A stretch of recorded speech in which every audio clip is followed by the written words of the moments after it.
The skies were painted in fire as thick black smoke rose from the burning colony below, and the land trembled under the echo of distant explosions, while the ground was littered with broken structures and twisted metal, and the air was heavy with ash, and fear and silence had fallen like a ghost over the ruined place, where nothing moved except for the dust and a few loose pieces of debris dancing in the wind. In the shadow of a collapsed dome lay a girl with pale silver skin and large violet eyes filled with terror and confusion, and her small arms wrapped tightly around her knees as she hid behind a shattered wall that once belonged to a school, or maybe a shelter she could not remember because everything had become a blur of screams and fire and shadows that hunted without mercy. She had not eaten in 2 days and had not slept in even longer, but her fear kept her awake, and her instincts warned her not to make a sound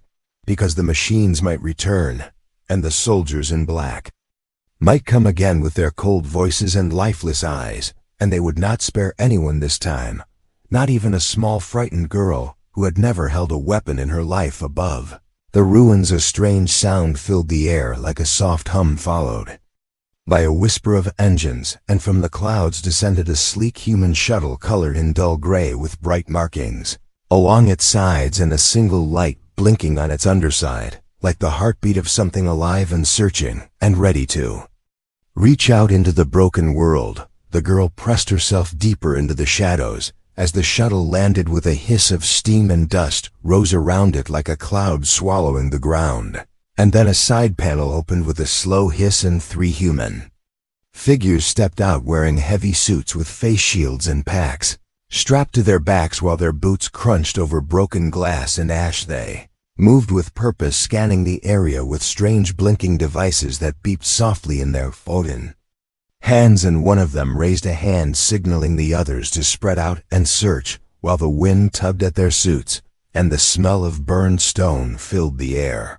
And yet they moved calmly, as if they had done this 1,000 times before. The girl held her breath as one of the humans came closer, a tall figure with a soft voice, humming a tune under his breath while his scanner blinked red and green, and his eyes behind the shield seemed kind, or at least not cruel, and he paused near the wall where she hid, tilting his head as if he sensed something unseen.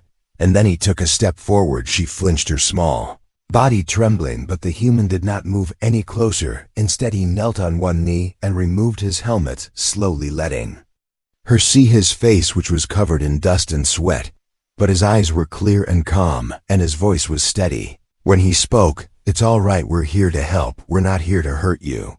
The girl did not move, her eyes locked on the stranger, her body ready to flee. But then another sound made her heart stop, a heavy thud, as something massive approached from behind the man, and out of the mist stepped a second figure, much larger, covered in heavy armor with glowing lines running down its arms, and a large shape across its back that looked like a weapon or a tool. She did not know, but its eyes behind the visor glowed like small suns.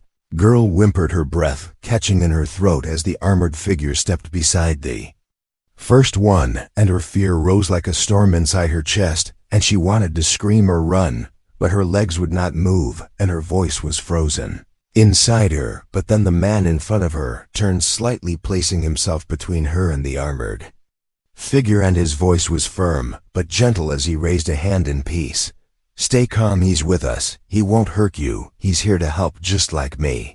The girl blinked, her eyes wide and confused, and slowly, very slowly, she loosened her grip on her knees and looked again at the tall, armored shape who now stood still as a mountain, not moving, not threatening, just waiting. Then the man lowered himself further until he was sitting on the cracked stone floor, and he reached into his pack and pulled out a small packet of food and placed it on the ground between them without sliding it forward, without making any sudden move.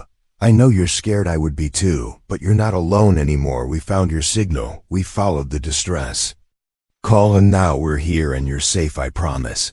The girl stared at the packet, then at the man, and then at the large armored figure behind him, who still had not moved, and something in her heart shifted just a little, like a door unlocking.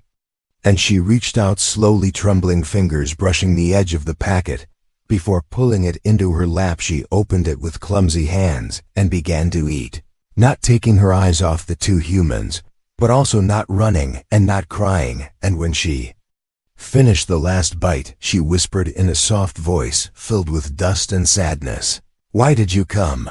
The man smiled gently, brushing dust from his gloves as he looked at her with eyes that held no lies. "Because someone had to, and because you're not supposed to be left behind." The girl looked down, her small hands holding the empty packet, and for the first time in many days, she felt something warm, something that almost felt like hope, and though she said nothing else, she did not hide again. And when the man stood and offered his hand, she hesitated only for a moment before reaching up and letting him help her to her feet, and together they turned toward the shuttle, where others waited, and the large armored figure followed behind like a silent guardian. As they walked away from the ruins, the wind stirred the ash into slow spirals, and the sky above began to clear, revealing faint stars behind the clouds. And in that moment, the girl knew that whatever came next, she would not face it alone anymore, because he was with them, and he had kept his promise. The shuttle rose from the shattered surface of the ruined world with a low hum that grew into a steady rhythm as its engines pulled it toward the cold silence of orbit. And inside its steel walls, the girl sat strapped to a soft seat with her eyes darting around the cabin, filled with blinking lights and screens that showed shifting symbols and lines she could not understand. But still she watched everything with wide alert eyes, while her body stayed tense like a wire stretched too tight. Across from her sat the same human whose voice had reached her through the fire and fear. His name was Leo, and he smiled when she looked at him, not with sharp teeth or coldness, but with calm, steady warmth that made her blink in surprise each time, because it did not match the stories her people had told her about humans before the sky fell and the ground broke apart beneath them.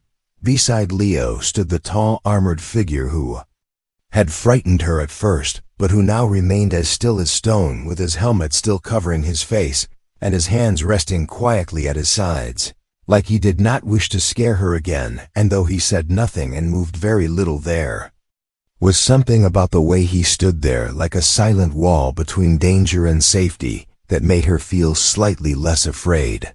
The shuttle passed through layers of atmosphere and into the black expanse of space, where stars blinked in every direction, like tiny fires in a dark sea, and the girl had never seen so many before. Her world had been cloudy, full of smoke and storms, but the sky was open, wide and endless, and part of her wanted to float into it and forget everything that came before. A voice spoke through the speakers, gentle but firm, as the pilot informed them they were heading to the outpost on the mining moon, where supplies could be restocked and safety could be confirmed, and maybe someone would know what to do next with a rescued girl from a dead world and a damaged message pod that had carried only part of her story. Leo leaned forward, resting his elbows on his knees as he spoke again, his voice careful not to startle her, and his words chosen like stones placed gently in a stream to guide the current without blocking it. "We'll reach the station in a few hours, and once we're there, you'll be able to rest, maybe eat something warm, maybe take a shower if you want. I know this must all feel strange, but you're not alone now, not anymore." The girl did not speak right away, her fingers twisted into the fabric of the blanket Leo had given her, and her eyes looked past him to the viewport, where distant moons passed slowly in silence. And when she finally spoke, her voice was soft but steady, like someone trying to remember how to trust words again. "You said he is with us, but what is he? What kind of creature wears metal like a shell and moves like a shadow, yet does not strike or speak?" Leo glanced toward the armored figure, then back to the girl, and a small smile touched his face before he answered. "His name is Brant. He's human like me, but different. His body was changed for survival during a war long before. Now stronger, faster, more resistant to cold and pain and hunger. But he still feels, he still thinks, he still protects, and he chose to join this mission to help, not harm." The girl looked again at the silent figure, whose armor caught the dim light of the cabin in a dull silver reflection. and though he made no sign that he had heard her question or Leo's answer, she felt something in his presence. Like a quiet agreement, a silent truth that words were not always needed when actions could speak louder. As the hours passed, the hum of the shuttle became familiar, almost comforting, and the girl felt her eyes grow heavy, but she fought the sleep because deep inside her heart, there was still a voice whispering that danger was never far and dreams were not safe places anymore. Leo noticed and reached into a small compartment, bringing out a round device that played soft sounds of running water and wind through tall grass, and he placed it near her seat, then leaned back, giving her space, but also letting her know he was still there. She listened to the sounds, letting them wash over her, and for the first time in days, maybe weeks, her breathing began to slow, and her fingers loosened their grip, and her eyes closed, not from fear, but from exhaustion and peace. And when sleep finally took her, it did so like a gentle tide instead of a crashing wave. While she rested, Leo watched over her, his eyes thoughtful and filled with quiet worry, because he knew this was only the beginning of something deeper, something more dangerous than anyone on the ship had yet realized. And he reached into his own bag, pulling out the damaged message pod they had found near her hiding place. It was small and half melted from the heat of the blast, but parts of it still worked. And when he activated the screen, a flicker of static showed a broken image of a dark shape moving in fire, and a voice cried out in a language translated only halfway, a voice filled with fear and warning and urgency. Leo frowned and turned toward Brant, who now stepped closer, his armor making no sound and his voice deep and steady. When he finally spoke, she wasn't just a survivor. She was a witness. Whatever did this to her colony may still be out there, and if it tracks fear like I think it does, then it's already hunting again. Leo nodded slowly, his eyes going back to the sleeping girl, and for a long moment, no one said anything while outside the stars moved in silence, and the shuttle sped onward toward the station where answers waited and where shadows might already be creeping through the corners of light. When the girl woke, the cabin was quiet and warm, and she sat up, blinking slowly as Leo handed her a small warm meal, and Brant stood by the door watching like a sentinel. And for the first time she accepted the food without flinching and whispered something that made Leo smile with relief. "Thank you." And though the road ahead was filled with unknowns and dangers, the first bridge had been crossed and trust had begun to grow between the lost girl of a forgotten world and the human who had promised she would not face the dark alone, because he was with them and he would stay with them.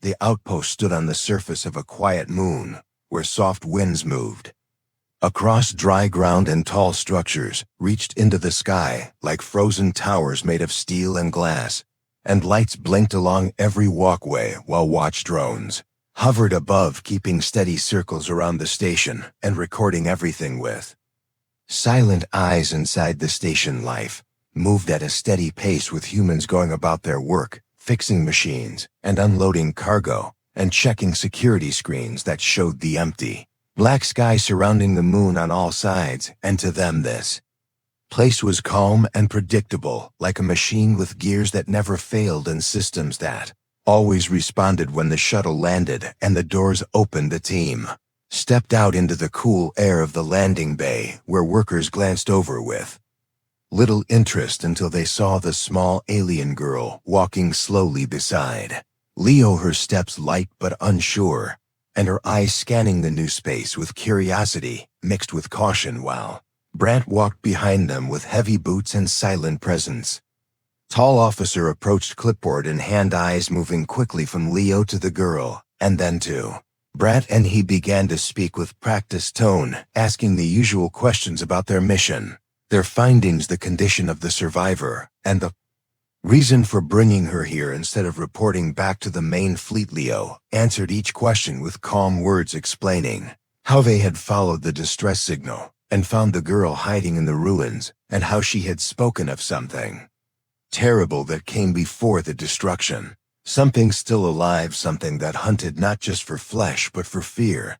The officer raised one eyebrow and looked at the girl, whose hands stayed close to her chest while she watched quietly, and after A moment he gave a small nod and allowed them access to a quiet wing of the outpost where temporary rooms were kept for visitors and injured crews waiting for pickup or reassignment. They were given 2 small rooms, one for Leo and the girl, and one for Brant, though Brant rarely used a bed and preferred to remain near the entrance where his senses could detect trouble faster than most machines. And while the others settled inside the station, the girl stayed close to Leo, rarely letting more than a few steps separate them. Over the next day, Leo showed her the simple parts of the station, like the food area, where trays moved down a track and small robots served meals, and the learning room where screens showed stories of stars and ancient Earth, and the medical room where quiet machines scanned and healed without touching.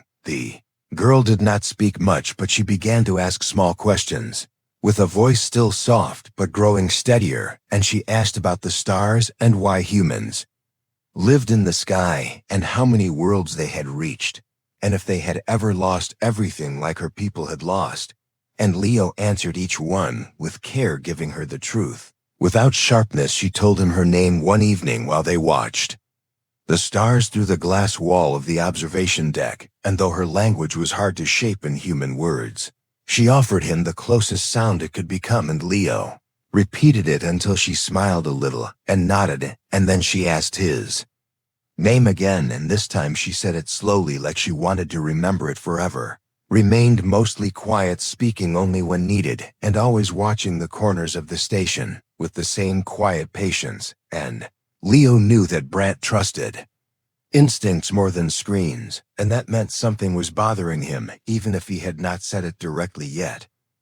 The girl began drawing pictures on the surface of a small screen Leo had given her, using her fingers to shape lines and curves, and what she drew made Leo stop and look closer, because it was not just shapes or memories, but a creature with long limbs and no eyes, and a mouth filled with dark space, like a hole that swallowed sound and light together. She said it came in silence, moving through walls and shadows, and when it entered the colony, the air became cold, and the lights would fade, and the walls would groan, and then people would scream, and then they would vanish.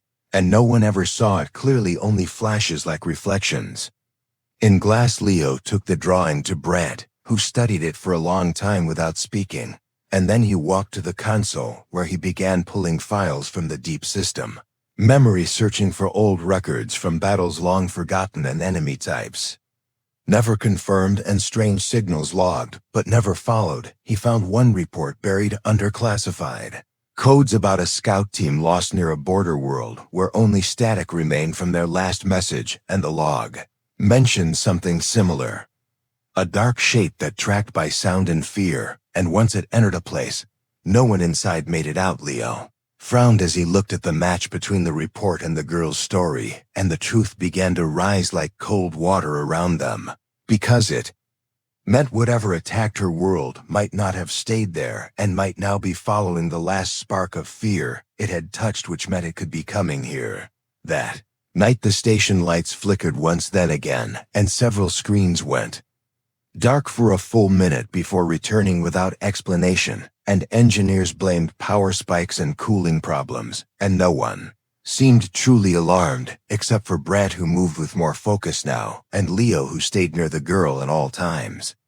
Girl woke from a dream with her hands shaking, and her breath quick and shallow, and Leo helped her sit up and speak through it, and she told him it was here. It was near, it had found her, and she had felt its cold again, like a whisper that brushed her thoughts and left behind only dread. Leo did not question her words, because her eyes held the truth, and the kind of fear that does not lie. And when he looked out the window toward the far edge of the landing bay, where the shadows seemed deeper than before, he felt a shiver pass through him, like something had already started watching. He turned to Brant and spoke the words he had been holding back. "We need to warn them. We need to prepare now before it's too late." Brant nodded once, and without speaking, he reached for the emergency lockdown code and placed it into the system, while alarms stayed silent, but doors began to close and security drones took new positions along the corridors, and hidden panels slid open, revealing Deeper sensors designed for things never meant to reach this place, and in the middle of it all the girl sat still and quiet her eyes, watching the lights above her head while her voice whispered words. Only she could understand words from a language. Nearly gone words filled with memory and loss and warning, because the shadow was near end. It had come not for war, not for revenge, but for fear itself, and it had followed her here.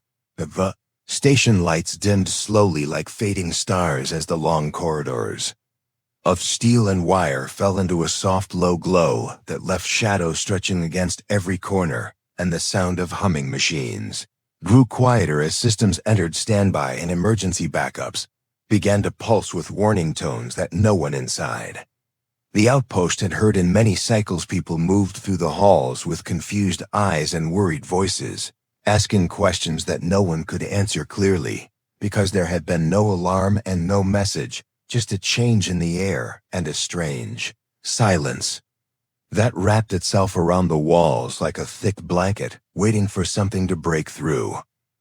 Brant stood near the security hub with his hand resting on the edge of the console, where warnings flashed in colors that demanded attention, but the screens showed nothing clear, just flickers and static and data loops that ran in circles without.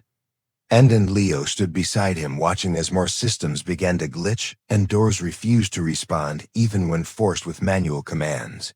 Girl sat in the quiet room near the far end of the hallway where Leo had brought her earlier, and though the walls were strong and the door had been locked gently, she felt something moving beyond them, something that walked without feet and breathed without sound, and she pressed her hands to the floor, feeling the soft vibrations that should not have been there. She whispered to herself in the language of her people, a soft rhythm that once belonged to stories of the stars and the guardians who watched from the skies, but now the words were filled with fear and hope, blended together, because she knew it had come for her, and that its hunger would not stop at her alone. Leo stepped into the room and saw her sitting with her knees tucked close and her eyes wide open, and when he reached out she did not flinch, but instead she grabbed his hand and looked up at him with words that shook in her throat like broken glass.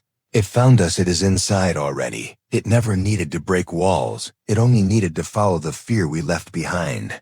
Leo nodded slowly and pulled her close with calm arms that wrapped around her small frame, and he spoke softly near her ear, as if his voice could push away the cold that pressed against the station walls. You're not alone this time. We're not going to run. We're not going to hide. We'll face this together, and we'll end it here before it finds another world to tear apart. Brant entered the room with silent steps, his armor humming with low power and his visor reflecting the dim lights, and though he said nothing, his presence filled the space like a shield made of silence and strength, and the girl looked at him and knew he was ready to stand between her and the shadow. They moved quickly through the station, now using the hidden routes known only to those who had served on outposts like these for many years, and Leo carried the girl when she grew tired while Brant scanned each hall with sensors built into his body that could feel temperature shifts and energy pulses that machines could not detect. They reached the control chamber at the heart of the station, where the main core glowed with soft blue light and long cables stretched like roots into the walls, feeding every room, every system, every breath of life inside the structure. And it was there they planned to make their stand, because it was the one place where the shadow could be trapped if they acted with speed and precision. Brant connected his system to the mainframe, pulling old records of energy fields used during deep space mining and adapting them into a trap that could contain even something that moved without shape. And Leo worked with the wiring, remembering training from years ago, when he had built defense systems on old moons forgotten by the rest of the galaxy. The girl stood between them, holding a small device that Leo had given her, a beacon built from the same distress pod they had found beside her colony, and it had been modified, now not to call for help, but to call the shadow itself to their location. And though her hands trembled, she did not drop it, because she knew this was the only way to stop it from finding others. Beacon activated with a sound too low for human ears, but she heard It clearly a deep call that moved through her bones like wind through hollow stone, and the lights in the room flickered once, then again, and then the air began to feel thicker, like the pressure of the ocean pressing down without water. Brant raised his arm and brought the energy cage online, sending pulses through the floor and walls, while Leo secured the final lock on the exit tunnel, sealing them inside with only one way forward and no way back. And the girl held her breath as a soft hum grew louder from the far end of the corridor. It came without footsteps, without breathing, without light, only the sensation of cold and dread, moving closer like a storm that had no shape and no mercy. And Leo stood in front of the girl with one hand on her shoulder, while Brant moved forward toward the shadow with both arms charged and ready. The creature entered slowly, sliding like smoke through the air,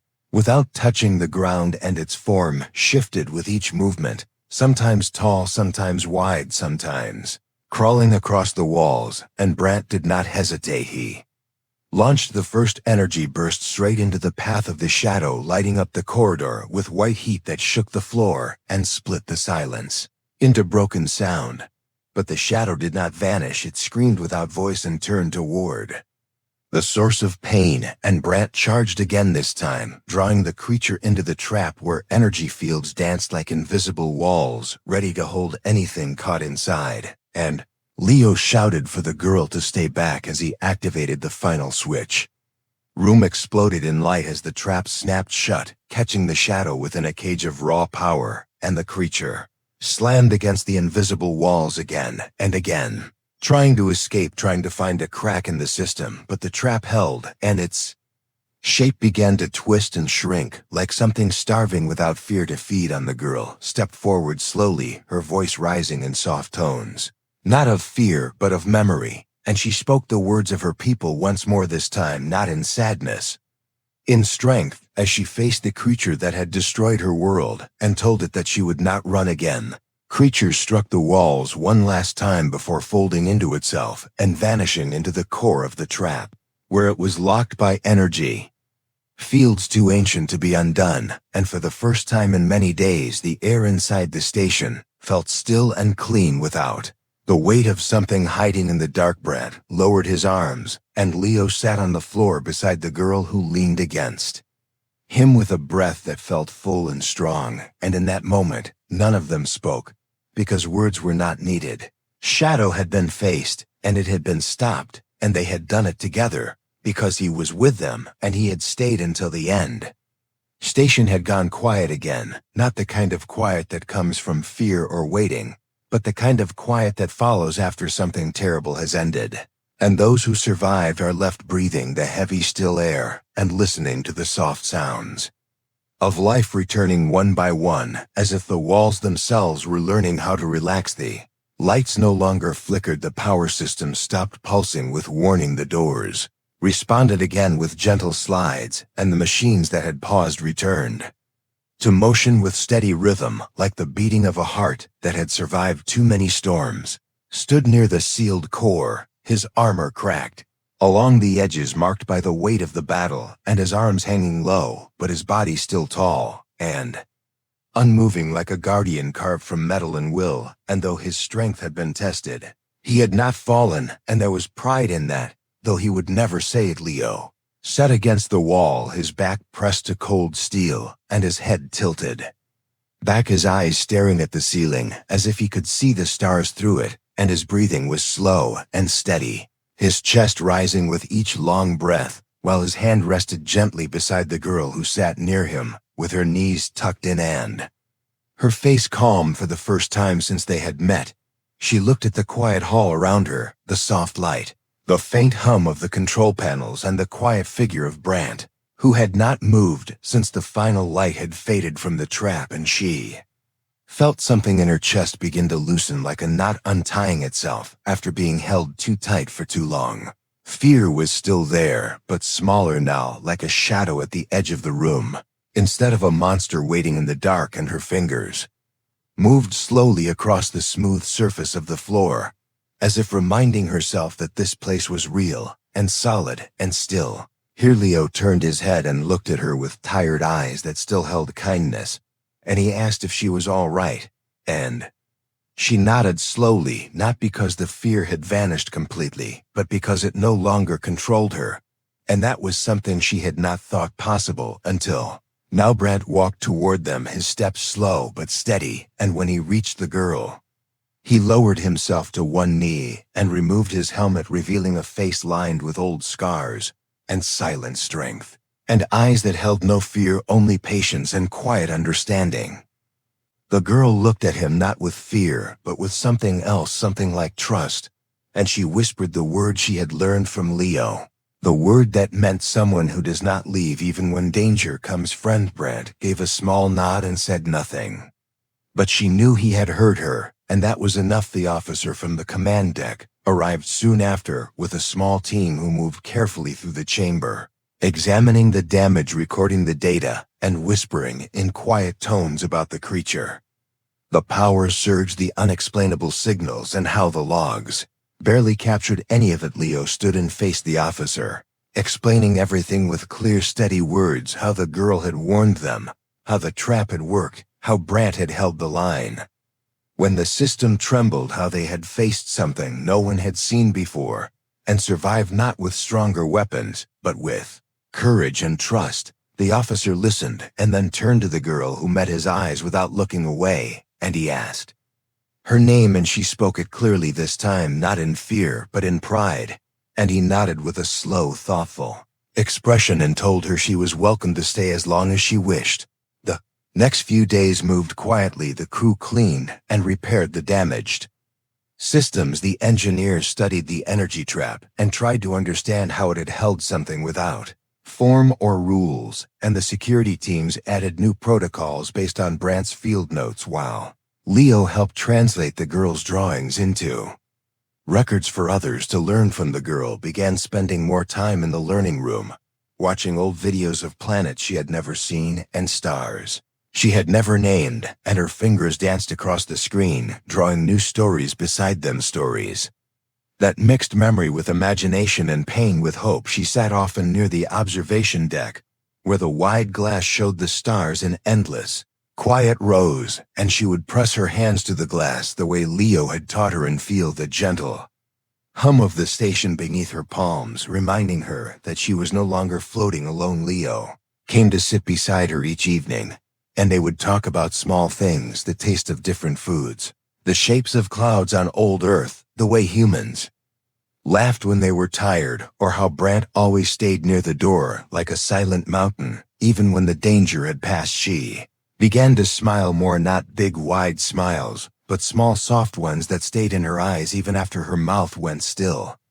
And the others on the station began to greet her with gentle nods and simple words, showing her that she was not a ghost, not a burden, not something to be pitied, but someone who had survived and stood still when the storm passed. One morning she stood near the center of the common area, where a small gathering of crew members waited with quiet curiosity, and Leo placed a small device in her hand, a translator modified to carry both her language and theirs, and he told her gently that they wanted to hear her speak if she wished. She looked at the device, then at Leo, then at Brant, who stood in the back with arms crossed and stillness in his frame, and she took a slow breath and began to speak, not just of her people, but of the day. The sky fell, of the voices that vanished, of the shadow that came with silence, and how she had been afraid for so long that she forgot how it felt to breathe without shaking. But then she told them how a human reached into the dust and said she would be safe, and how another stood between her and fear without asking anything return, and how together they had reminded her that strength does not always roar, and sometimes it stands quietly beside you when the night is longest. When she finished, no one clapped or shouted, they only stood in stillness and respect, and then someone stepped forward and handed her a small badge, the kind given to those who choose to join the station crew, not as guests but as part of the team. She held it in her hands and looked at Leo, and he nodded without words, and she nodded back, and for the first time since the day her world ended, she felt not like someone rescued, but like someone who belonged. That night, as stars moved slowly across the sky beyond The glass she stood with Leo and Brant on the platform where the beacon had once called the shadow, and she whispered a farewell to the fear that had followed her and promised herself that she would no longer carry it alone because she had found something stronger than fear. She had found people who stood when others fell. She had found hope where there had once been only silence, because he had stayed with her, because they had all stayed, and they had faced the darkness together. The end.